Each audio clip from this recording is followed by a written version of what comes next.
Hello students, আশা রাখছি তোমরা অনেক ভালো আছো। আজকে আমরা এই ভিডিওতে আমাদের ভারতের সংবিধানের যে ফান্ডামেন্টাল ডিউটিসগুলো আছে, মৌলিক কর্তব্যগুলো আছে, সেই সম্পর্কে আমরা জানার চেষ্টা করব। দেখো, আমাদের ভারতের সংবিধানের পার্ট 4A অনুচ্ছেদ 51-এর এতে ফান্ডামেন্টাল ডিউটিস বা মৌলিক কর্তব্যগুলো তোমার আছে।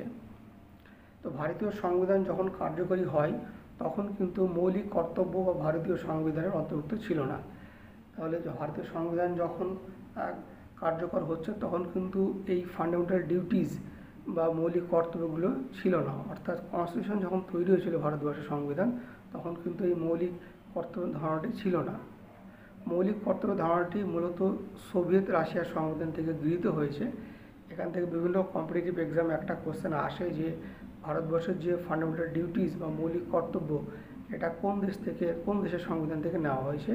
এটা রাইট অ্যান্সার হয়ে যাবে সোভিয়েত রাশিয়া। অর্থাৎ সোভিয়েত রাশিয়ার সংবিধান থেকে আমাদের ভারতবর্ষের যে সংবিধানের যে মৌলিক কর্তব্যের ধারণা, সেটা নেওয়া হয়েছে। 1976 সালে 42তম সংবিধান সংশোধনের মাধ্যমে মৌলিক কর্তব্যের ধারণা ভারতীয় সংবিধানে অন্তর্ভুক্ত করা হয়েছে।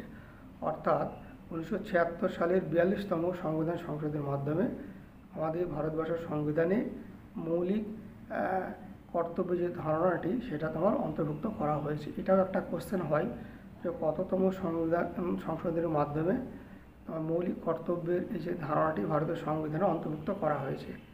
রাইট অ্যান্সার হয়ে যাবে 42তম সংবিধান সংশোধনের মাধ্যমে। সালটা হচ্ছে 1976 সাল। তখন তোমার ভারতীয় সংবিধানে মৌলিক কর্তব্যের এই যে ধারণাটা, সেটা অন্তর্ভুক্ত করা হয়েছে। তাহলে এই যে মৌলিক কর্তব্যের যে ধারণাটা, এটার মূলত উদ্দেশ্যটা কি? ভারতীয় সংবিধানে মৌলিক কর্তব্যের ধারণা অন্তর্ভুক্তিকরণের মূল যে উদ্দেশ্য, সেটা হচ্ছে ভারতীয় নাগরিকদের অসাংবিধানিক কর্মকাণ্ড থেকে বিরত রাখা।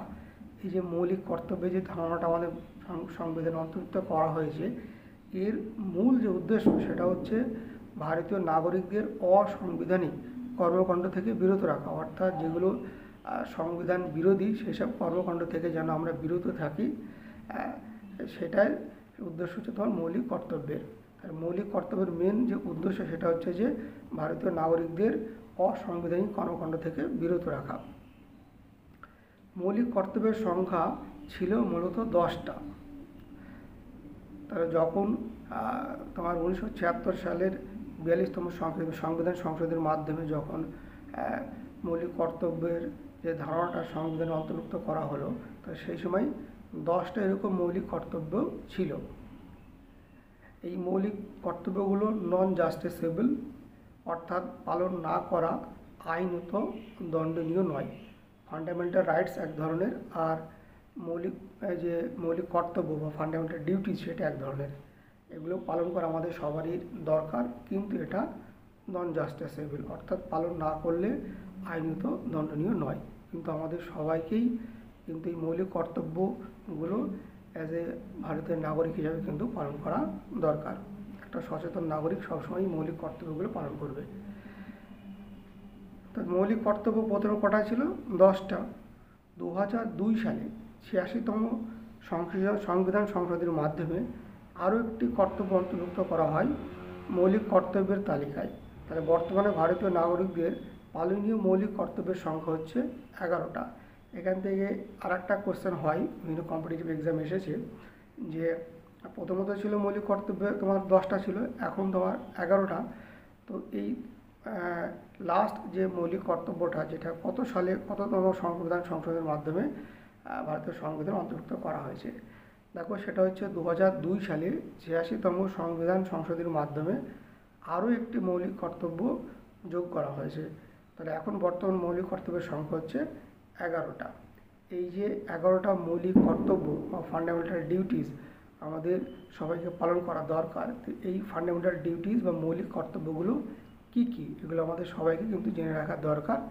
তাতে করে আমাদের দেশের প্রতি শ্রদ্ধারও বাড়বে, দেশের প্রতি ভালোবাসা আরও বাড়বে।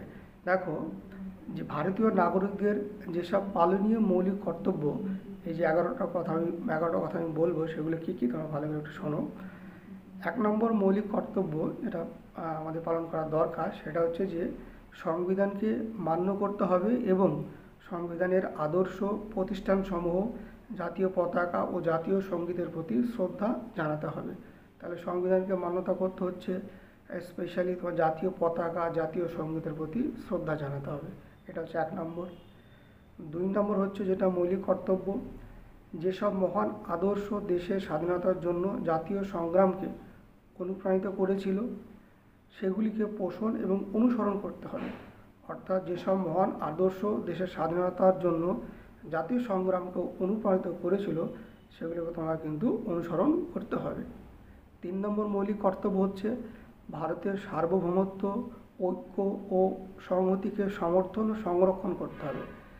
দেশের স্বার্থে ভারতের সার্বভৌমত্ব, ঐক্য, সংহতিকে সমর্থন ও সংরক্ষণ করতে হবে। এটা হচ্ছে 3 নম্বর মৌলিক কর্তব্য। 4 নম্বর মৌলিক কর্তব্য হচ্ছে দেশ রক্ষা ও জাতীয় সেবা কার্যে আত্মনিয়োগের জন্য আহুত হলে সাড়া দিতে হবে। অর্থাৎ দেশ রক্ষা বা জাতীয় সেবা কার্যে প্রয়োজন হলে কিন্তু সাড়া দিতে হবে। 5 নম্বর যে মৌলিক কর্তব্য সেটা হচ্ছে ধর্মগত, ভাষাগত, অঞ্চলগত বা শ্রেণীগত বিভেদের ঊর্ধ্বে থেকে সমস্ত ভারতবাসীর মধ্যে ঐক্য ও ভ্রাতৃত্ববোধকে সম্প্রসারিত করতে হবে এবং নারী জাতির মর্যাদা হানিকর সমস্ত প্রথাকে পরিহার করতে হবে। খুব ইম্পর্টেন্ট পয়েন্ট।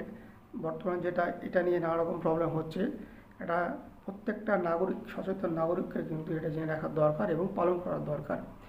ধর্মগত, ভাষাগত, অঞ্চলগত বা শ্রেণীগত বিভেদের ঊর্ধ্বে থেকে সমস্ত ভারতবাসীর মধ্যে ঐক্য, ভ্রাতৃত্ববোধকে সম্প্রসারিত করতে হবে এবং নারী জাতির মর্যাদা হানিকর সমস্ত প্রথাকে পরিহার করতে হবে। খুবই ভালো পয়েন্ট।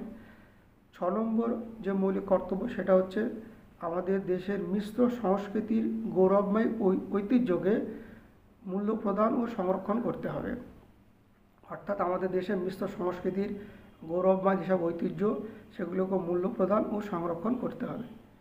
7 নম্বর যে মৌলিক কর্তব্য সেটা হচ্ছে বনভূমি, হ্রদ, নদী, বন্যপ্রাণী সহ প্রাকৃতিক পরিবেশের সংরক্ষণ ও উন্নতি এবং জীবজন্তুর প্রতি মহত্ববোধ প্রকাশ করতে হবে। অর্থাৎ আমাদের দেশের বনভূমি, হ্রদ, নদী, বন্যপ্রাণী সহ প্রাকৃতিক পরিবেশের সংরক্ষণ, উন্নতি ও জীবজন্তুর প্রতি মহত্ব প্রকাশ করতে হবে। 8 নম্বর হচ্ছে তোমার বৈজ্ঞানিক দৃষ্টিভঙ্গি, মানবিকতাবোধ, অনুসন্ধিৎসা ও সংস্কারমূলক মনোভাবের প্রসার সাধন করতে হবে। 9 নম্বর মৌলিক কর্তব্য হচ্ছে জাতীয় সম্পত্তির রক্ষণাবেক্ষণ করতে হবে ও হিংসার পথ পরিহার করতে হবে। অর্থাৎ কোনো বড় মিটিং মিছিল হলে যে আমাদের জাতীয় যে সম্পদ সেগুলি যেন নষ্ট না হয় সেদিকেও কিন্তু ধ্যান রাখতে হবে। অর্থাৎ মিটিং মিছিল করলেও কিন্তু শান্তপূর্ণভাবে করতে হবে, যাতে দেশের কোনো সম্পদ ট্রেন জ্বালিয়ে দেওয়া বা কোনো সরকারের কোনো সম্পত্তি নষ্ট করে দেওয়া এগুলো কিন্তু না করাই ভালো, সেটা মাথায় রাখতে হবে। অর্থাৎ 9 নম্বর যে মৌলিক কর্তব্যের কথা বললাম সেটা হচ্ছে জাতীয় সম্পত্তি রক্ষণাবেক্ষণ করতে হবে ও হিংসার পথ পরিহার করতে হবে। 10 নম্বর মৌলিক কর্তব্য জাতীয় উন্নতির গতি বজায় রাখার উদ্দেশ্যে ব্যক্তিগত ও সমষ্টিগত সমস্ত কাজে চরম উৎকর্ষের জন্য সচেষ্ট হতে হবে। আর 11 নম্বর যে ফান্ডামেন্টাল ডিউটিস বা মৌলিক কর্তব্য, যেটা 2002 সালে 86তম সংবিধান সংশোধনের মাধ্যমে তোমার যুক্ত করা হয়েছে, সেই 11 নম্বর মৌলিক কর্তব্য হচ্ছে তোমার 6 থেকে 14 বছর বয়সের প্রত্যেক শিশুকে শিক্ষাদানের ব্যবস্থা করতে হবে। পিতামাতা ও অভিভাবকদের পালনই এটা একটা মৌলিক কর্তব্যের মধ্যে পড়ে। অর্থাৎ 11 নম্বর যে লাস্ট যে পয়েন্টটা, 11 নম্বর মৌলিক কর্তব্য বা ফান্ডামেন্টাল ডিউটিস, এটা আমাদের সবাইকে পালন করা দরকার। সেটা হচ্ছে 6 থেকে 14 বছর বয়সের প্রত্যেক শিশুকে শিক্ষাদানের ব্যবস্থা করতে হবে। পিতামাতা ও অভিভাবকদের পালনই এটা একটা মৌলিক কর্তব্য। অর্থাৎ পিতামাতা ও অভিভাবকদের এটা একটা পালনীয় মৌলিক কর্তব্যের মধ্যে পড়ে যে তাদের সন্তানকে, অর্থাৎ 6 থেকে 14 বছর বয়সের প্রত্যেক শিশুকে শিক্ষাদানের ব্যবস্থা করতে হবে। সেটা পিতামাতা হতে পারে এবং অভিভাবক হতে পারে, সবাই কিন্তু পালন করতে হবে। এই ছিল 11টা ফান্ডামেন্টাল ডিউটিস বা মৌলিক কর্তব্য, যেটা আমাদের ভারতবর্ষের প্রত্যেক নাগরিককে কিন্তু মেনে চলা দরকার। আর যে সমস্ত তোমার কাজকর্ম আছে, অসাংবিধানিক কর্মকাণ্ড আছে, সেগুলো থেকে বিরত থাকতে হবে। আর এই 11টা যে পয়েন্ট বললাম ফান্ডামেন্টাল ডিউটিস, মৌলিক কর্তব্য, সেগুলো কিন্তু পালন করতে হবে। তো আশা রাখছি তোমাদের ভিডিওটি ভালো লেগেছে। সবাই ভালো থাকবে, সুস্থ থাকবে। Thank you so much for watching this video.